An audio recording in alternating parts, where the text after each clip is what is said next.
देखो भाई, जब वर्क एंड टाइम से किसी भी कॉम्पिटेटिव एग्जाम में इस टाइप के क्वेश्चन पूछे तो हम इसको कैसे 10 सेकंड के अंदर सॉल्व करेंगे। अगर ट्रिक पसंद आए तो चैनल को सब्सक्राइब करना ना भूलें। ठीक, क्या दिया करें, ए किसी काम को करने में बी और सी के द्वारा एक साथ किए गए कार्य के बराबर दिनों में कार्य करता है। इसका मतलब क्या हो भाई, ए बराबर क्या हो जाएगा, ए बराबर क्या हो जाएगा, बी प्लस सी हो जाएगा, है कि नहीं।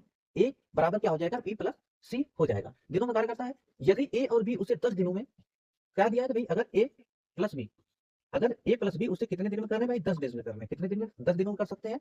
यदि ए और बी उसे 10 दिनों में कर सकते हैं और सी 50 दिनों में, और सी करेक्ट, और सी इसे कितने दिन लगाता है भाई, 50 दिन लगाता है वो काम करने में। ठीक, तो क्या हो जाएगा भाई, अगर हम देखेंगे टोटल वर्क मानेंगे तो 10 50 से कटने वाली संख्या क्या हो जाएगी, 50। तो हम इसको मान लेंगे 50 को क्या मानेंगे भाई, टोटल वर्क। 50 को क्या मानेंगे, टोटल वर्क। तो एक दिन की एफिशिएंसी क्या हो जाएगी भाई, 10 25 50 और 50 1 50। इसका मतलब ए और बी मिलकर एक दिन में कितना काम कर रहे हैं, 5, और सी अकेला कितना काम कर रहा है, 1 कर रहा है। तो अब देखो यहाँ पे क्या हो जाएगा भाई, यहाँ पे क्या होगा, अगर दोनों इक्वेशन को जोड़ें तो ए प्लस बी प्लस सी, ए प्लस बी प्लस सी बराबर मिलकर कितना है भाई, 5 1 6 वर्क कर रहे हैं। अगर तीनों को मिला दिया जाए, यदि तीनों को मिला दिया जाए तो तीनों मिलकर ए प्लस बी प्लस सी तीनों मिलकर कितना वर्क कर रहे हैं भाई, 6 यूनिट काम कर रहे हैं एक दिन में। ठीक, और मैंने क्या लिखा है कि ए बराबर कितना है, बी प्लस सी, या बी प्लस सी बराबर कितना है भाई, ए। बी प्लस सी की जगह पर, इसकी जगह पर हम क्या रख सकते हैं, ए। तो ए कितना हो गया भाई, 2 ए हो गया। 2 ए बराबर 6, तो ए की वैल्यू कितनी आ जाएगी, ए की वैल्यू आ जाएगी 3। तो ए की एफिशिएंसी कितनी निकल कर आई, ए की एफिशिएंसी एक दिन की कितनी निकल कर आई, 3 निकल कर आई।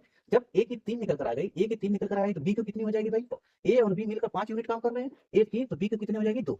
तो क्या पूछा भाई, तो बी अकेला उस काम को, तो बी की एक दिन की एफिशिएंसी कितनी है, 3। तो कह रहा है बी अकेला उसे कितने दिनों में पूरा करेगा। अब हमें काम किससे कराना भाई, बी से। तो टोटल वर्क कितना, 50 है भाई, टोटल वर्क 50 है। और बी की एफिशिएंसी एक दिन की कितनी है, 2। तो कितना समय लगेगा भाई, 25 डेज लगेगा, 25 दिन लगेगा। तो उत्तर हमारा कितना आ जाएगा, 25 डेज।